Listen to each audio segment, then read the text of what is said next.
ಕಾಂಗ್ರೆಸ್ ಅವರು ದಿನಕ್ಕೆ 3 ಸಲ ಆದ್ರೂ ಅಂಬಾನಿ ಅದಾನಿ ಅಂತ ಬೈತಾ ಇರ್ತಾರೆ. पूरे हिंदुस्तान में सब जगह अदानी अदानी अदानी अदानी अदानी. ಆದ್ರೆ ಅದೇ ಅದಾನಿ ಇವಾಗ ಡಿ.ಕೆ. ಶಿವಕುಮಾರ್ ಅವ್ರ ಮನೆಗೆ ಬಂದು ಸೈಲೆಂಟ್ ಆಗಿ ಮಾತುಕತೆ ಮಾಡ್ಕೊಂಡು ಹೋಗಿದ್ದಾರೆ. ಚೀಫ್ ಮಿನಿಸ್ಟರ್ ಆದ್ಮೇಲೆ ಮೊದಲನೇ ಬಾರಿಗೆ ಅವ್ರಿಗೆ ಬಂದು ಇಲ್ಲಿ ಭೇಟಿ ಮಾಡಬೇಕು. ಇಲ್ಲಿ ಬೇಕಾದಷ್ಟು ಅವರೆಲ್ಲ ವೃತ್ತಿ ಮಾಡ್ತಾ ಇದ್ದಾರೆ.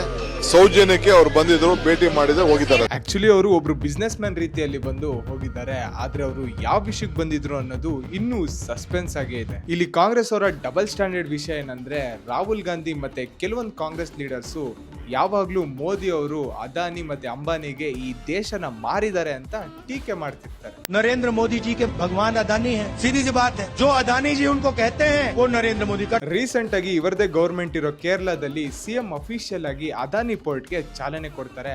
ಮತ್ತೆ ಕರ್ನಾಟಕದಲ್ಲೂ ದೊಡ್ಡ ಡೀಲ್ ನಡೀತಿದೆ ಅಂತ ಕೂಡ ಮಾತುಗಳು ಕೇಳಿ ಬರ್ತಿದೆ. ಇದೇ ಅದಾನಿ ಕಾಂಗ್ರೆಸ್ ಸ್ಟೇಟ್ಸ್ ಅಲ್ಲಿ ಏನಾದ್ರು ಪ್ರಾಜೆಕ್ಟ್ಸ್ ನ ಮಾಡಿದ್ರೆ ಕಾಂಗ್ರೆಸ್ ಅವರು ಸುಮ್ನೆನೆ ಇರ್ತಾರೆ. ಆದ್ರೆ ಬಿಜೆಪಿ ಸ್ಟೇಟ್ಸ್ ಅಲ್ಲಿ ಏನಾದ್ರು ಪ್ರಾಜೆಕ್ಟ್ಸ್ ನ ಮಾಡಿದ್ರೆ ಈ ಕಾಂಗ್ರೆಸ್ನವರು ಕುಣಿತಾರೆ. अदानी अदानी अदानी अदानी अदानी.